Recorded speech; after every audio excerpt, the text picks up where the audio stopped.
श्री स्वामी समर्थाचे गुप्त चमत्कार भाग 5. स्वामींनी थांबवलेले भयंकर संकट. मागील भागात आपण पाहिलं होतं, विनायकला स्वप्नात स्वामी समर्थाचे दर्शन झाले. जुन्या वडाच्या झाडाजवळ त्याला एक रहस्यमय संन्यासी भेटला आणि त्याने दिलेले रुद्राक्ष श्रद्धेचं प्रतीक म्हणून जपायला सांगितलं. काही दिवसांनी विनायकच्या वडिलांची तब्येत बिघडली, पण स्वामीच्या कृपेने त्यांची प्रकृती सुधारू लागली. आता पाहू पुढे. गावात श्रावण महिन्याची लगबग सुरू होती. मंदिरात दररोज भजन, कीर्तन आणि आरती होत होती. विनायक रोज सकाळी स्वामींच्या दर्शनाला जायचा. त्या दिवशी तो मंदिरात गेला. आरती संपल्यानंतर पुजारी म्हणाले, यावर्षी नदीला पाणी खूप वाढलं आहे, सगळ्यांनी काळजी घ्या. गावातील लोकांनी ते सहज ऐकलं, पण विनायकच्या मनात काहीतरी अस्वस्थता निर्माण झाली.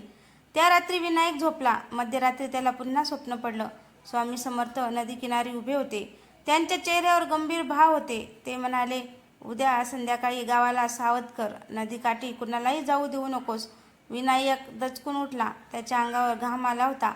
सकाळी त्याने आईवडिलांना सगळं सांगितलं. वडील म्हणाले, बाळा, स्वप्नाला इतकं मनावर घेऊ नकोस. पण आई शांतपणे म्हणाली, स्वामी विनाकारण इशारा देत नाहीत. विनायकने गावातील सरपंच, पुजारी आणि काही गावकऱ्यांना सांगितलं.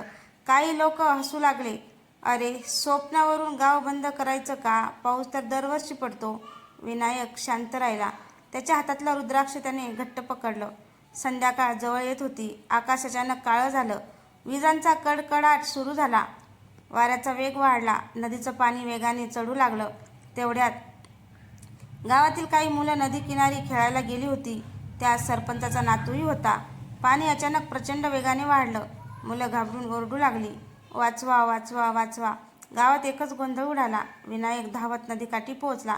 त्याने पाहिलं, एक मुलगा पाण्याच्या प्रवाहात अडकला होता. गावकरी घाबरले होते. कोणी पुढे जाण्याची हिंमत करत नव्हतं. विनायकने डोळे मिटले. श्री स्वामी समर्थ. तो जोरात नदीत उतरला. प्रवाह खूप प्रचंड होता.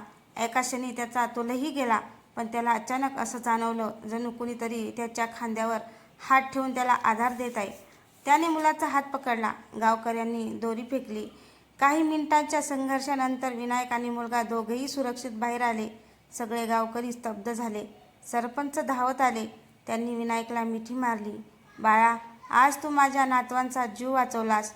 विनायक शांतपणे म्हणाला, मी नाही वाचवलं, स्वामींनी वाचवलं. तेवढ्यात पुजारी म्हणाले, जर विनायकने सकाळी इशारा दिला नसता तर आज नदीकाठी किती लोक अडकले असते, सांगता येत नाही. गावकऱ्यांना त्यांच्या चुकीची जाणीव झाली. ज्यांनी त्याची थट्टा केली होती तेही त्याच्यासमोर हात जोडून उभे राहिले. त्या रात्री मंदिरात विशेष आरती ठेवण्यात आली. संपूर्ण गाव जमलं होतं. आरतीच्या वेळी अचानक मंदिरात चंदनाचा तीव्र सुगंध दरवळू लागला. दिव्याची ज्योत स्वतःच तेजाने पेटली. सगळे आश्चर्याने एकमेकांकडे पाहू लागले. पुजारींच्या डोळ्यात अश्रू आले. ते म्हणाले, आज स्वामी समर्थांनी संपूर्ण गावाला दाखवलं आहे की श्रद्धा अंधविश्वास नसते, ती योग्य वेळी मिळालेला इशारा असतो. विनायकने नम्रपणे मस्तक टेकवलं. त्याच्या मनात फक्त एकच भावना होती, स्वामी, तुम्ही खरंच आपल्या भक्तांच्या पाठीशी उभे आहात. पण आरती संपताच मंदिराच्या पायऱ्यावर एक अनोळखी स्त्री बेशुद्ध अवस्थेत पडलेली दिसली. तिच्या हातात एक जुनी माळ होती आणि त्या माळेवर कोरलेलं होतं, श्री स्वामी समर्थ. ती स्त्री कोण होती आणि तिचा विनायकच्या आयुष्याशी काय संबंध होता, ते पाहू आपण पुढच्या भागात.